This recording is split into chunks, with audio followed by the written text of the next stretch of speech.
अभी तक अपन जो हिंज फोर्स कैलकुलेट कर रहे थे वो बॉडी इक्विलिब्रियम में होती थी, ठीक है, उसका अपन ने हिंज फोर्स कैलकुलेट किया था। तो अब रोटेटिंग बॉडी के रेफरेंस में हिंज फोर्स कैलकुलेट करते हैं, तो उसमें एनालिसिस में क्या चेंज आएगा। इक्विलिब्रियम में अपन क्या करते थे, बॉडी इक्विलिब्रियम में है तो नेट फोर्स जो है वो जीरो है, क्योंकि बॉडी का ट्रांसलेशनल एक्सेलरेशन नहीं है कि नहीं। एक्स डायरेक्शन में जीरो होता था और वाई डायरेक्शन में जीरो होता था, यही करते थे अपन। और चूंकि बॉडी रोटेट भी नहीं कर रही होती थी तो नेट टॉर्क भी जीरो होता था, ठीक है, बॉडी पर। बॉडी जब रोटेट करने लग जाएगी तो अब हम लगाएंगे जो एक्सटर्नल फोर्स जो है, ठीक है, वो mass into acceleration of centre of mass, ठीक है। तो एक रिलेशन तो ये लगाएंगे और दूसरा रिलेशन क्या लगाएंगे, है ना। इसमें चूंकि बॉडी रोटेट हो रही है तो नेट टॉर्क जीरो नहीं, तो टॉर्क अबाउट हिंज, है ना, ये इंपॉर्टेंट है। टॉर्क जो है हिंज के अबाउट वो किसके बराबर होगा, moment of inertia about hinge into angular acceleration, ठीक है।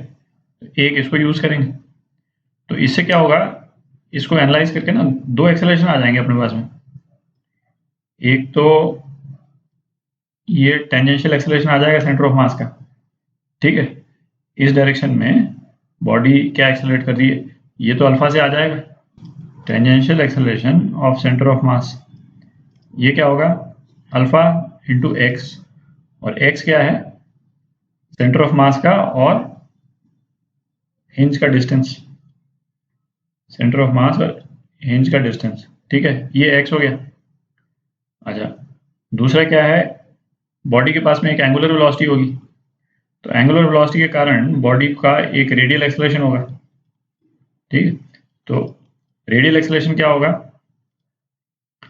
रेडियल एक्सेलरेशन होगा v स्क्वायर बाय आर या फिर r omega square, radial acceleration of centre of mass, ठीक है। तो आर ओमेगा स्क्वायर मतलब ये बेसिकली एक्स ओमेगा स्क्वायर, ये जो एक्स मैंने यूज किया है ना, ये वही सेम चीज इंटू एंगुलर वेलोसिटी स्क्वायर। तो ये दोनों एक्सेलरेशन आ जाएंगे। अच्छा, ये दोनों एक्सेलरेशन आ जाएंगे, उसके बाद में हम देखेंगे भाई बॉडी के ऊपर कौन कौन से फोर्सेज एक्ट कर रहे हैं, है ना। हम ये इंश्योर करेंगे कि जो भी बैलेंस फोर्स रिक्वायर्ड होगा, जो नॉन हिंज फोर्स से अवेलेबल नहीं हो पा रहा है ना, इन दोनों एक्सेलरेशन को प्रोवाइड करने के लिए वो हिंज फोर्स प्रोवाइड करेगा, ठीक है। तो यही एनालिसिस रहेगा बेसिकली। तो इसका एग्जांपल करते हैं, उससे ज़्यादा क्लियर हो जाएगा। ये एग्जांपल करते हैं, यूनिफॉर्म रॉड ये यहाँ पे हिंज की भी है, ठीक है, और दूसरे एंड को यहाँ से रिलीज कर दिया है ना, ऐसे बिल्कुल छोड़ दिया। या आप ऐसे भी कर सकते हैं कि जैसे इसको एक धागे से बांधा होता है यहाँ पे, है ना, और फिर हमने धागा काट दिया, ठीक है। तो उस पॉइंट की बात हो रही है, find the force by hinge on rod immediately after release, तो मतलब धागा काटने के तुरंत बाद हिंज फोर्स क्या होगा वो पता करना है, ठीक है। तो करते हैं इसको, ए पार्ट कर लें। तो बॉडी पे एक तो ग्रेविटेशनल फोर्स एक्ट कर रहा है एम जी, ठीक है। अच्छा, हिंज फोर्स को दो डायरेक्शन में बना लेते हैं, एक एक्स डायरेक्शन बना लेते हैं जिसको निकालेंगे अपन, और एक वाई डायरेक्शन में बना लेते हैं एच वाई, ठीक है। तो अब ये बॉडी जो है ना ये रोटेट कर रही है हिंज के अराउंड, है ना, प्योर रोटेशन कर रही है, कोई ट्रांसलेशन मोशन तो हो नहीं रहा, प्योर रोटेशन कर रही। तो अपने को दो एक्सेलरेशन पता करने हैं, ठीक है, इस तरह का जहां पे भी बॉडी प्योर रोटेशन कर रही हो और हिंज फोर्स पूछा हो, दो एक्सेलरेशन पता करने हैं अपने को, एक रेडियल एक्सेलरेशन पता करना है और एक टेंजेंशियल एक्सेलरेशन पता करना है, ठीक है। तो पहले टेंजेंशियल एक्सेलरेशन करते हैं। तो टेंजेंशियल एक्सेलरेशन कहाँ से आएगा, एंगुलर एक्सेलरेशन से, ठीक है। तो एंगुलर एक्सेलरेशन क्या हुआ, torque about the hinge upon moment of inertia about hinge, ठीक है। तो टॉर्क अबाउट हिंज कितना है, M ji into L by two, M ji into L by two upon moment of inertia hinge के about M L square by three, है ना, ये तो आपको मालूम ही है। तो अल्फा कितना हो गया, 3g/12 हो गया, ठीक है, रेडियन पर सेकंड स्क्वायर, ठीक है।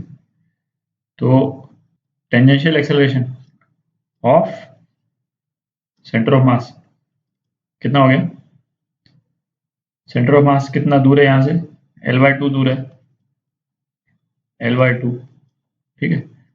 तो L/2 इंटू अल्फा कितना हो गया, 3g/4 मीटर पर सेकंड स्क्वायर। ये हो गया टेंजेंशियल एक्सेलरेशन। सेंटर ऑफ मास को ये टेंजेंशियल एक्सेलरेशन देने के लिए कौन कौन से फोर्स अवेलेबल हैं, एक Hy अवेलेबल है और एक mg अवेलेबल है, ठीक है। और टेंजेंशियल एक्सेलरेशन जो है वो तो ये नीचे की तरफ है टेंजेंशियल एक्सेलरेशन, ठीक है। तो क्या होगा, mg माइनस Hy, ये MAT सेंटर ऑफ मास, ठीक है। तो कितना हो गया, mg माइनस Hy जो है वो 3mg/4 हो गया। तो Hy कितना हो गया, mg/4, ठीक है। तो ये आपका y कंपोनेंट का हिंज फोर्स आ गया, ठीक है। अब x कंपोनेंट का निकालते हैं। अब x कंपोनेंट के लिए हमको रेडियल एक्सेलरेशन चाहिए, रेडियल एक्सेलरेशन, ये रेडियल एक्सेलरेशन, और रेडियल एक्सेलरेशन के लिए क्या चाहिए अपने को, ओमेगा चाहिए। हमको निकालना है रेडियल एक्सेलरेशन, और रेडियल एक्सेलरेशन के लिए हमको ओमेगा चाहिए, क्यों, क्योंकि रेडियल एक्सेलरेशन होता था r ओमेगा स्क्वायर, ठीक है। अच्छा, बॉडी को तो अभी तो रिलीज ही किया है ना, ये तो धागा काटा हमने या इसको जस्ट रिलीज किया है, तो उस टाइम पे ओमेगा तो जीरो था, जब बॉडी को रिलीज किया था तो ओमेगा तो जीरो था, ठीक है। ओमेगा जीरो था तो रेडियल एक्सेलरेशन जीरो हो जाएगा मीटर पर सेकंड स्क्वायर, ठीक है। तो रेडियल एक्सेलरेशन जीरो हो गया तो hx भी जीरो हो गया। तो शुरू में जो है वो आपका hx भी जीरो है, 0 न्यूटन, ठीक है। तो ये आपका x कंपोनेंट है शुरू में, ठीक है। अब इसका बी पार्ट करते हैं। अच्छा, बी पार्ट करते हैं। बी पार्ट में रॉड जो है वो यहाँ पे ऐसे रोटेट करके यहाँ आ गई, वर्टिकल पोजीशन में आ गई, ठीक है। तो अभी हिंज फोर्स पूछा है, तो फिर वापस इसका है ना x कंपोनेंट hx और y, ठीक है, दोनों बना लेते हैं। अच्छा, तो अपने को हिंज फोर्स पता करने के लिए दो एक्सेलरेशन पता करने, टेंजेंशियल एक्सेलरेशन और रेडियल एक्सेलरेशन, ठीक है। तो पहले टेंजेंशियल एक्सेलरेशन पता करते हैं। तो टेंजेंशियल एक्सेलरेशन के लिए हमको टॉर्क चाहिए। टेंजेंशियल एक्सेलरेशन जो था, टेंजेंशियल एक्सेलरेशन सेंटर ऑफ मास का वो था r, बोल दूं, r मतलब distance of centre of mass from the hinge, ये है r, इस केस में r ये है, ठीक है, r इंटू अल्फा, ठीक है। और अल्फा के लिए हमको टॉर्क चाहिए, torque about hinge upon I about hinge, ठीक है। तो अब जब बॉडी यहाँ पे है तो ग्रेविटेशनल फोर्स किस तरफ लग रहा है, mg, ठीक है। और r कहाँ है, r का जो डायरेक्शन है वो भी यही है, ठीक है। तो साइन थीटा तो जीरो ही हो गया, थीटा जो है वो r और फोर्स के बीच में जीरो हो गया, ठीक है। तो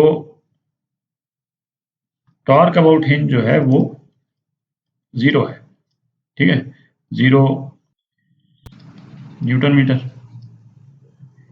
ठीक है। तो इसका क्या मतलब निकला, AT जीरो हो गया, ठीक है।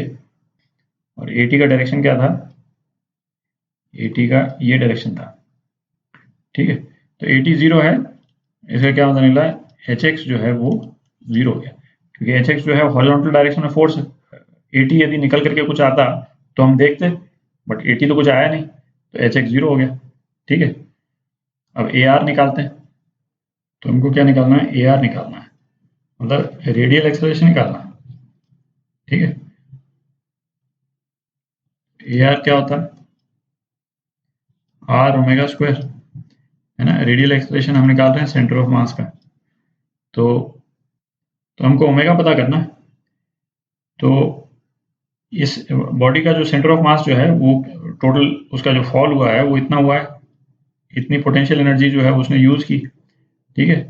तो एम जी एच मतलब L/2 ये जो है वो काइनेटिक एनर्जी में चेंज हो जाएगा, और काइनेटिक एनर्जी केवल रोटेशनल है अपने पास में, तो half I hinge into omega square, ठीक है। तो ये कितना हो गया, m ji into L/2 is equal to half ml²/3 into omega square, ठीक है। तो ओमेगा स्क्वायर का ही फॉर्म में निकाल लेते हैं, क्योंकि यहाँ पे ओमेगा स्क्वायर है, ठीक है। तो ये कितना आ गया, ओमेगा स्क्वायर कितना हो गया 3g/L। तो ए आर कितना हुआ, L/2 इंटू 3g/L। L/2 क्यों, L/2 मतलब ये सेंटर ऑफ मास जो है वो हिंज से L/2 डिस्टेंस पे है, और हम रेडियल एक्सेलरेशन सेंटर ऑफ मास का निकाल रहे हैं, ठीक है। तो ए आर कितना हो गया 3g/2 मीटर पर सेकेंड स्क्वायर, ठीक है। तो ये सेंट्रीपिटल एक्सेलरेशन प्रोवाइड करने के लिए अपने पास में दो फोर्स अवेलेबल हैं, एक एच वाई और दूसरा एम जी, और ये सेंट्रीपिटल एक्सेलरेशन ऊपर की तरफ लग रहा है, ठीक है। तो क्या होगा, h y minus m g वो है m radial acceleration which is centripetal acceleration, ठीक है, ऑफ सेंटर ऑफ मास, ठीक है। तो कितना हो गया h y m g plus 3mg/2, तो कितना हो गया 5mg/2, एच वाई जो है वो 5mg/2 हो गया।